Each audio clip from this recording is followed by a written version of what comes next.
So for these reasons, we are not supporting Senate Bill 162 or House Bill 276. And at this point, I'm going to turn it over to Ron Bridges.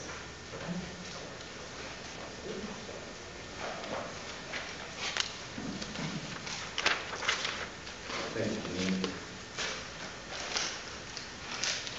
What will basic telephone service do for me? You can't put a price on peace of mind.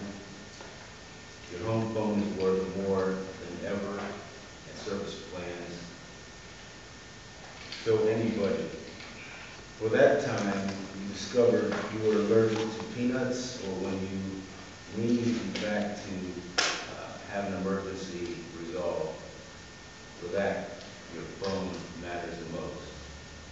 This was taken from the website of the largest telecom company in Ohio. If this legislation passes, this quoted sales pitch will become patently false.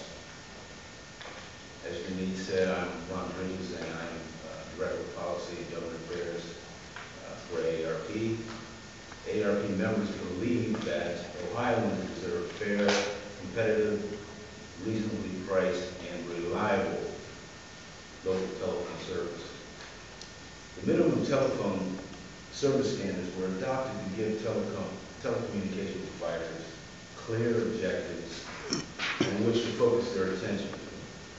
These standards establish service guarantees to make good on the promise of peace of mind and give customers the mechanisms to hold telecom providers accountable.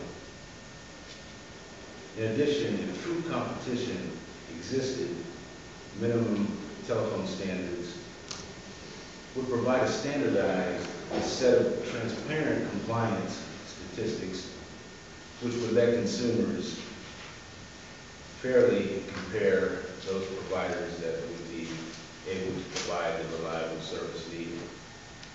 Ohio seniors, like seniors elsewhere, rely on landline service to connect to their families, doctors, emergency services, and communities.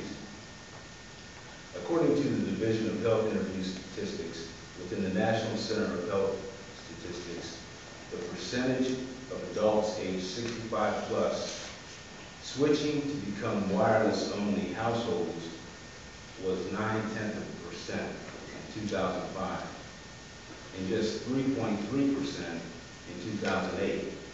Stated another way, 96% of households above 65 still depend on additional landline service. If this legislation is enacted, there will be a downward spiral in service quality. For example, the period of time telephone companies have to restore an out-of-service telephone line will increase from 24 hours to 72 hours, 3 days. This means Ohio's elderly could be alone without telephone service for several days with no way to call for help. So much for the peace of mind on the website of Ohio's largest telecommunication company. Telephone companies would only be responsible for credit customers who engage in the formal complaint process at the PUCO, or the Public Utilities Commission. That would include showing up at the commission for a hearing. In addition, if any of you are familiar with the emergency switches that some seniors have in their homes to contact emergency services, if landlines are down, those would be down. That's peace of mind security that many of us have for our parents. That would be out of the equation. AARP believes basic telephone service is too important to give telephone companies up to 3 days to restore services. And as Janine mentioned, there will be no automatic credits for delayed service restoration. Seniors wanting a credit would need to either negotiate with the company themselves or go through the PUCO complaint process. I'd like to turn it now over to Joe Muscoviac with Ohio Public Law Center. Good morning. My name is Joe Muscoviac. I'm with the Ohio Public Law Center. I'm a staff attorney. The Ohio Poverty Law Center is a legal services organization formerly known as Ohio State Legal Services Association, which you may have heard of, or maybe not. We are an umbrella organization, and we assist all the other legal aid organizations throughout the state.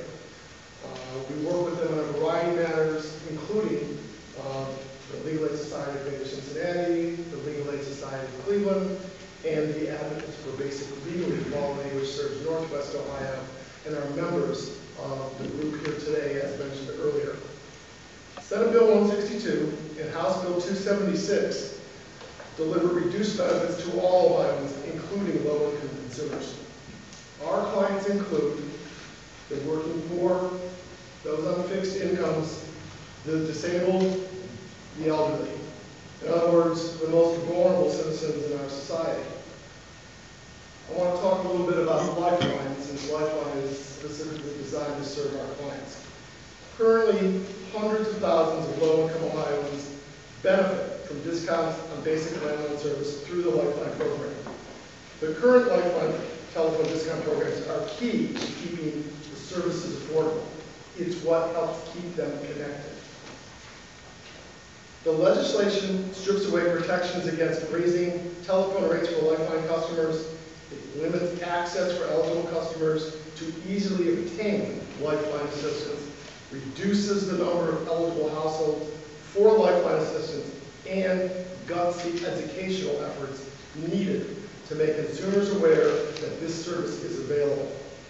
Many eligible customers will not be informed about the availability of a significant discount off their price of basic local telephone service.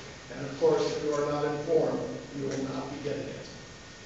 In addition, we share the group's concerns about non-Lifeline customers who will face now, for the first time, an additional surcharge to pay for a portion of the Lifeline discount. Although a strong Lifeline program is a riveting concern for our constituents, this is not the only issue about which we have misgivings. The increased security deposits, new, less favorable timelines for both reconnection and disconnection, and the weakened consumer protections also affect low-income customers in precisely the same way that my partners here have previously expressed.